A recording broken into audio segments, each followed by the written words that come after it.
Assalamualaikum warahmatullahi wabarakatuh. Perkenalkan, nama saya Emmanuel Zulwi, NIM 190605, jurusan Ilmu Ekonomi, Fakultas Ekonomi Universitas Negeri Padang.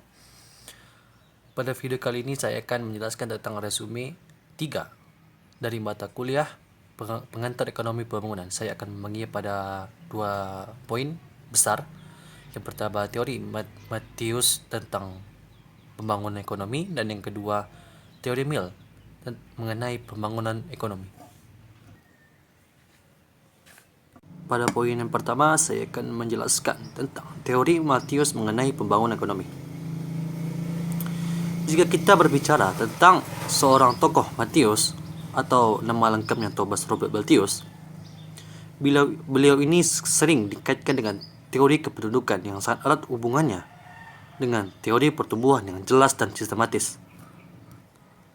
Dan gagasan beliau terhadap ekonomi pembangunan terdapat pada buku 2 dengan judul The Progress of Wealth dari buku The Principle of Political Economy yang terbit pada tahun 1820. Dan berikut adalah pandangan-pandangan Malthus terhadap ekonomi pembangunan. Yang pertama, peranan produksi dan distribusi sebagai 2 unsur utama kesejahteraan. Malthus menekankan pada produksi maksimum dan alokasi umum sumber-sumber. Hal ini akan meningkatkan kesejahteraan negara dalam waktu jangka pendek. Dan yang kedua adalah faktor-faktor dalam pembangunan ekonomi. Menurutnya, besaran GDP atau kemampuan menghasilkan kekayaan tergantung pada tanah, tenaga kerja, modal, dan organisasi. Bila keempat faktor ini ada, maka bisa memaksimalkan 2 faktor, yaitu sektor pertanian dan sektor industri. Dan yang ketiga ialah prosesi akumulasi modal. Menurutnya, peningkatan kesejahteraan yang berkesinambungan tidak tercapai tanpa penambahan modal secara terus-menerus. Sumber akumulasi modal ialah laba yang berasal dari tabungan para pemilik tanah. Yang selanjutnya, kekurangan permintaan efektif. Pandangannya terhadap hal ini didasarkan pada merosotnya permintaan efektif dan penolakan terhadap hukum pasar yang dikemukakan oleh Say, seorang tokoh yang bernama Say. Matthews tidak setuju dengan gagasan Say yang mengatakan bahwa tidak mungkin terjadi overproduksi atau penawaran yang berlebihan. Selanjutnya ialah langkah-langkah menurut Matthews untuk meningkatkan pembangunan ekonomi. Yang pertama, pertumbuhan bergimbang. Di dalam sistem ini, Matthews mengatakan perekonomian dibagi menjadi sektor pertanian dan sektor industri. Kemajuan teknologi pada sektor itulah yang membuat pembangunan ekonomi. Dan selanjutnya ialah menaikkan permintaan. Dan yang kedua ialah menaikkan permintaan efektif. Matthews menyarankan sejumlah langkah untuk menaikkan permintaan efektif. Hal ini bertujuan yaitu mendistribusikan kesejahteraan dan pemilikan tanah secara adil. Lalu, permintaan efektif dapat ditingkatkan dengan memperluas perdagangan internal dan eksternal. Yang ketiga, mempertahankan konsumen tidak produktif untuk meningkatkan permintaan efektif. Namun, pada langkah ini terdapat 2 kelemahan. Yang pertama ialah langkah ini dapat menghalangi tenaga kerja dari kemungkinan dalam menyesuaikan diri dari secara berangsur-angsur terhadap permintaan yang berkurang. Yang kedua ialah memaksa menaikkan pajak yang guna membiayai pekerjaan umum. Dan dapat disimpulkan bahwa rendahnya konsumsi menimbulkan persediaan yang melimpah. Hal ini terjadi ketika rendahnya konsumsi itu tentu barang-barang itu tidak dikonsumsi atau dibeli, maka terjadi overproduksi yang mengakibatkan persediaan itu menjadi melimpah. Dan lalu apa sih kekurangan teori dari Malthus ini? Dan saya akan menjawabkannya sebagai berikut. Yang pertama, 1. Stagnasi tidak melekat pada akumulasi modal. Malthus mengatakan bahwa proses akumulasi modal menimbulkan stagnasi sekuler. Menurutnya, konsumsi rendah secara terus-menerus dapat terjadi di semua sektor, di semua kondisi. Namun, gejala konsumsi rendah hanya sementara. Yang kedua ialah pandangan negatif terhadap akumulasi modal. Pandangan Malthus bahwa akumulasi modal menimbulkan stagnasi sekuler dari sudut yang tidak benar. Yang ketiga ialah kondisi tidak diperlukan dengan kondisi secara langsung. Malthus mengatakan komoditi tidak dapat ditukar dengan komoditi, tetapi dengan tenaga kerja. Maksudnya di sini bahwa komoditi yang ini nih, yang satu tidak bisa digantikan dengan komoditi yang lain. Tetapi komoditi ini hanya bisa diganti dengan tenaga kerja. Dan selanjutnya ialah konsumen tidak produktif, memperlambat tujuan. Malthus menyarankan kaum ini ditingkatkan untuk mengatasi konsumen rendah dan meningkatkan permintaan efektif. Dan ketika konsumen rendah ini sangat tidak produktif, maka hal yang dilakukan ialah dengan meningkatkan permintaan yang efektif. Dan yang kelima ialah stagnasi dasar tabungan berisi satu. Malthus berpegang pada dasar tabungan berisi satu. Dia percaya hanya tuan tanah yang hanya menabung. Yang berarti di sini ialah hanyalah orang yang memiliki tanah yang bisa menabung. Maka kaum-kaum yang lain tidak bisa menabung karena tuan tanah ini memiliki ketersediaan lahan, lalu mereka berproduksinya. Dan ketika mereka memproduksinya, mereka mendapatkan keuntungan. Dan keuntungan inilah yang mereka akan gunakan untuk menabung. Selanjutnya ialah penerapan teori pada negara terbelakang. Yang dimaksudnya adalah teori Malthus. Malthus adalah perintis di bidang ekonomi pembangunan yang menulis dalam bukunya Principles of Political Economy mengenai kemiskinan dan keterbelakangan negara. Oleh karenanya, teori pembangunan ekonomi lebih banyak berkaitan dengan negara terbelakang. Pembagian dan analisa perekonomian Malthus ke dalam sektor pertanian dan industri nyatanya sekali kaitannya dengan negara terbelakang. Analisisnya mengenal sebab kemiskinan negara terbelakang realistis dalam kaitannya dengan negara terbelakang pada masa kini.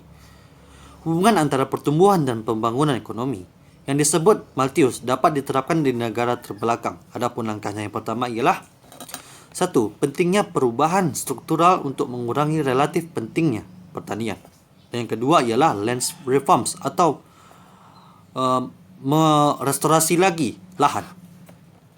Yang ketiga ialah pertumbuhan berimbang sektor pertanian dan industri. Dan yang keempat ialah penawaran perdagangan internal dan eksternal. Yang terakhir ialah program kerja umum. Pada poin yang kedua, saya akan menjelaskan tentang teori Mill mengenai pembangunan ekonomi. Tokoh seorang Mill atau kepanjangannya adalah John Stuart Mill dikenal sebagai bayi yang ajaib. Kenapa disebut bayi ajaib? Karena di umurnya 3 tahun dia sudah fasih berbahasa Yunani. Dan di umur 6 tahun dia sudah bisa belajar ilmu hitung dan sejarah. Dan di umur 8 tahun dia bisa belajar bahasa Latin. Dan umur 12 tahun dia bisa memahami logika, umur 13 tahun tentang ilmu ekonomi, dan umur 15 tahun tentang filsafat politik ekonomi. Ini adalah sebuah prestasi yang sangat luar biasa untuk seorang yang dapat memahami berbagai bahasan ilmu dalam umur yang sangat belia, dari umur 3 tahun sampai umur 15 tahun. Lalu, apa saja teori yang dikemukakan oleh Mill? Yang pertama ialah Mill menganggap pembangunan ekonomi sebagai fungsi dari tanah, tenaga kerja, dan modal. Peningkatan kesejahteraan hanya mungkin bila tanah dan modal bisa meningkatkan produksi ketimbang angkatan kerja. Selanjutnya ialah pengendalian pertumbuhan penduduk. Mill mengatakan penduduk hanyalah golongan pekerja. Karena itu, dia mengkhawatirkan perubahan tenaga kerja produktif yang bekerja atas upah. Selanjutnya ialah laju akumulasi modal. Hal ini tergantung pada jumlah dana untuk menghasilkan tabungan, kuatnya untuk menabung modal dan hasil.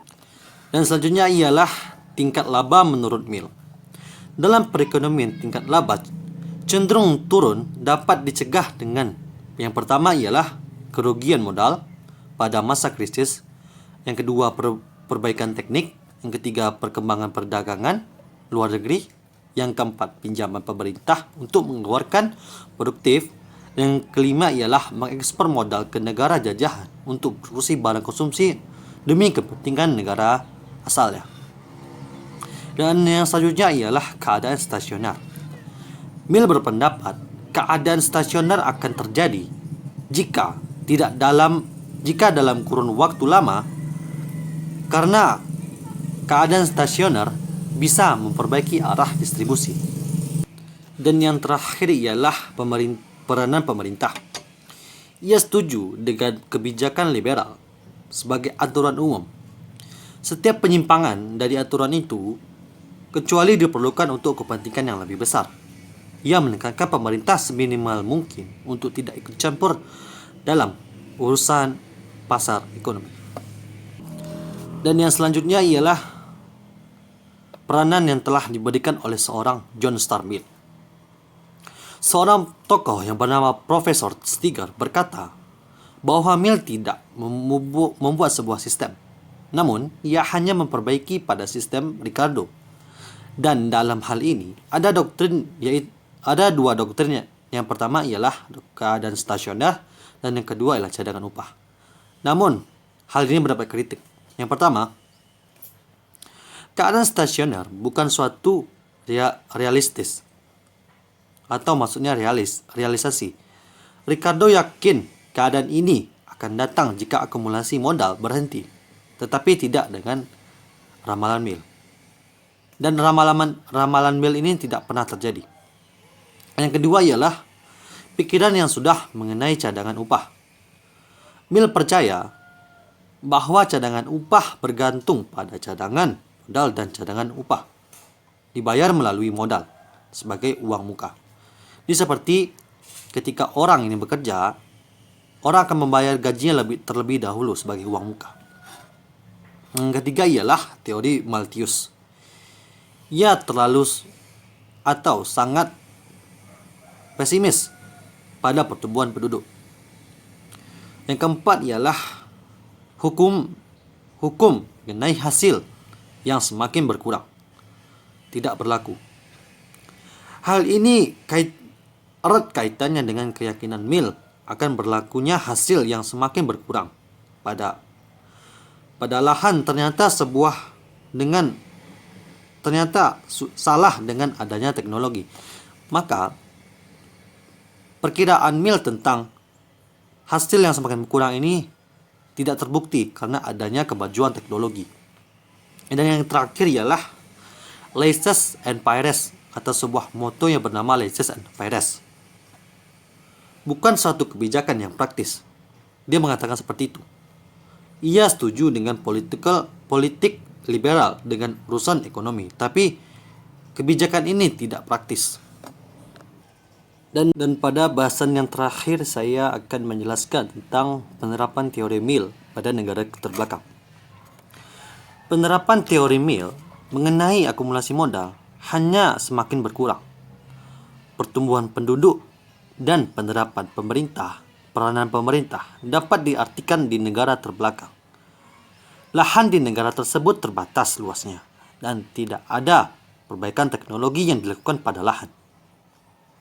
Oleh karena itu, hukum mengenai hasil semakin berkurang berjalan secara penuh sebagai produktivitas lahan rendah. Mill percaya teori kependudukan oleh Malthus bedanya dia lebih menekankan pengendalian penduduk melalui pembatasan kelahiran daripada penerapan modal. Mungkin sekian penjelasan tentang teori Malthus dan teori Mill mengenai pembangunan ekonomi. Jika ada salah, mohon dimaafkan. Assalamualaikum warahmatullahi wabarakatuh.